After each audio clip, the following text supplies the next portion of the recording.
Okay, did you know that some plants can literally reproduce entirely on their own? No mate, no problem. It's true. It's basically nature's built-in backup plan. But if a plant can just do the whole thing solo, why on earth do so many others choose the risky route? You know, relying on totally unpredictable things like the wind or a random bee passing by. Well, welcome to this explainer.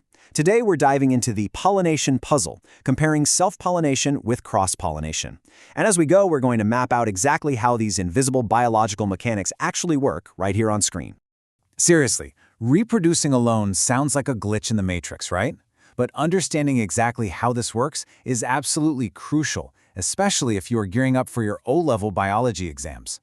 Mastering the distinct mechanics between these two strategies, that is your ticket to nailing those tricky questions on reproduction and genetic variation. Grasping what we're about to show you is literally how you secure those top-tier marks. So here is our roadmap for today. We'll start with the pollination puzzle, look at the mechanics of pollination, then dive into self-pollination and cross-pollination. After that, we'll run some of nature's survival tests and wrap up with exam traps and a recap. All right, let's jump straight into Section 1, the pollination puzzle, where we look at plant reproduction strategies.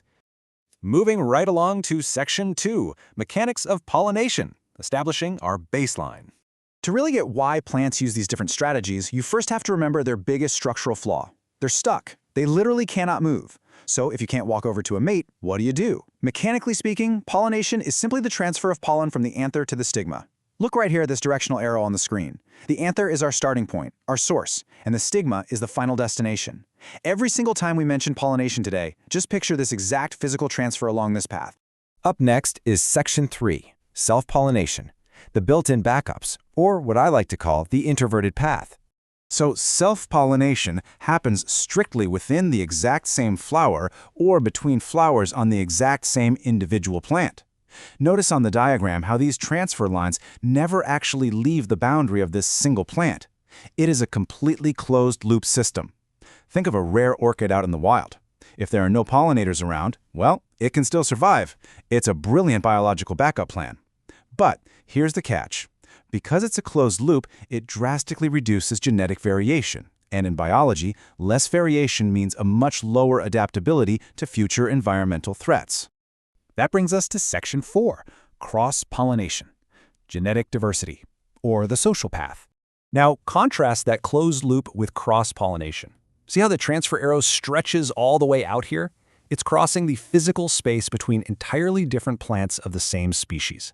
Picture a dandelion puff blowing in the breeze. This method absolutely requires an external vehicle, right? Like a bug or a gust of wind. And let's be real, that's highly unpredictable. But the payoff, by combining pollen from plant A with the stigma of plant B, you massively boost the genetic diversity of the offspring. You're literally making the next generation way more robust. Let's map out these evolutionary trade-offs side by side. Look at this breakdown. Self-pollination? You get reduced variation, but practically zero reliance on outside pollinators. It's a super safe bet. Cross-pollination? A big boost in genetic variation, but it comes with a high risk since it totally relies on those external vehicles. And the final output of this equation is adaptability. It's lower for our self-pollinators and much higher for our cross-pollinators. It is just a flawless biological balancing act between playing it safe and adapting for the future. Let's test this out in Section 5, Nature's Survival Tests, running a few evolutionary simulations. Okay, follow along with this flowchart. Step 1. Plant A, our self-pollinator, and Plant B, our cross-pollinator, are just hanging out in the same environment. Step 2. Boom! A sudden disease outbreak sweeps through the area. Now look at Step 3. Plant B's offspring actually survive. Why? Well, if we zoom into the micro-level genetics here, Plant B has varied traits from mixing with other plants.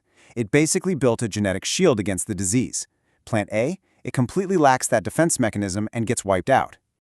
But let's run another simulation. Step 1. Plant A colonizes a brand new, physically isolated area. Step 2. There are absolutely zero insects and no wind. It is a biological dead zone for pollinators. The outcome for Step 3? Plant A doesn't just survive, its population explodes.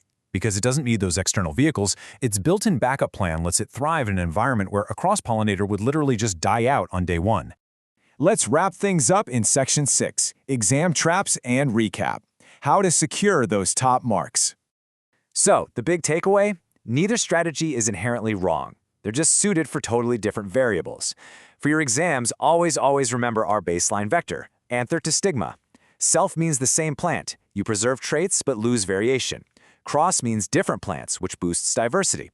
Now watch out for the classic exam traps. Make sure you keep your terminology straight. And please do not assume self-pollination is always a bad thing. Like we just saw in a totally pollinator-free zone, it is the ultimate survival tool. Here is a golden tip for the exam room. Your very first step in any question has to be identifying the type of pollination in play. Don't just guess. Look for the structural and environmental clues given in the prompt. Do they mention large, colorful petals? Boom, that is a vector for cross-pollination. Do they describe an isolated environment? That strongly points to self-pollination. Mentally label these clues exactly like we did on screen today. To close out this explainer, I want to leave you with a quick thought experiment. Imagine you're a biologist, and you just discovered a brand new plant, totally isolated on a pollinator-free island out in the middle of nowhere. Which strategy must it use to survive? Based on the mechanics we've mapped out today, I bet you already know the exact answer. Keep exploring these invisible biological mechanics. Keep actively visualizing these systems, and you are going to absolutely crush your exams. See you next time.